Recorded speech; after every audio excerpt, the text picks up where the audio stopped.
கவிஞர் ஈரோடு தமிழன்பன் தன்னுடைய வயது மூப்பின் காரணமாக, அதாவது 90 தாண்டி அகவை போயிடுச்சு, அவர் இயற்கை எழுதியிருக்கிறார்.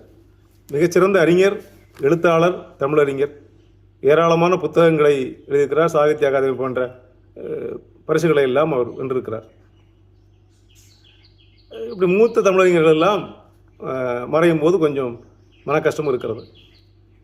ஈரோடு தமிழனுடைய கவிதைகளை பலரும் கவியரங்க மேடைகளிலே கேட்டு மகிழ்ந்திருக்கலாம். அவருக்கென்று ஒரு தனி பாணி, ஒரு ஆழமான கருத்து இருக்கும். நானே பல முறை அதை பார்த்து கேட்டு வியந்திருக்கிறேன். அவரை பார்க்கக்கூடிய வாய்ப்பு நமக்கு கிடைக்கல. ஆனால் ஒரு காலத்தில் தினசரி அவரை எல்லாரும் பார்த்தாங்க. தொலைக்காட்சியிலே, பொதிகை தொலைக்காட்சியிலே ஒரு செய்தி வாசிப்பாளராக வந்தார். நன்று சிறப்பாக வாசிப்பார். அப்போது கூட ஒரு ஆட்சி மாற்றத்தின் காரணமாக பிரதம மந்திரி மாறியிருப்பது அறியாமல் பழக்க தோஷத்திலே அந்த பெயரை மாற்றி சொல்லிவிட்டார் அவர்.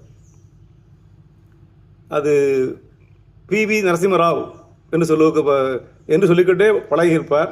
அப்புறம் VP சிங் என்பவர் பிரதமராக மாறிவிட்டார். அந்த VP என்ற இனிஷியல் மாற்றம் இருப்பதை சரியாக புரியாமல் அவசரத்திலே வாசிக்கிற போது VP சிங் என்று சொல்வதற்கு பதிலாக VP நரசிம்மராவ் என்று சில முறை சொல்லி அதற்காக அவர் இந்த பணியில் நீக்கப்பட்டார் என்று சொல்வார்கள். அது எந்த அளவுக்கு உண்மை என்று தெரியவில்லை. ஏன்னா பிரதமர் பெயரை மாற்றி சொல்லிவிட்டார் என்று. ஆனாலும் அவருடைய மரணம் தமிழ் கூறும் நல்ல உலகிற்கு, தமிழ் இலக்கிய உலகிற்கு பேரிழப்பு என்பதை அவருக்கு அஞ்சலி செலுத்துவோம்.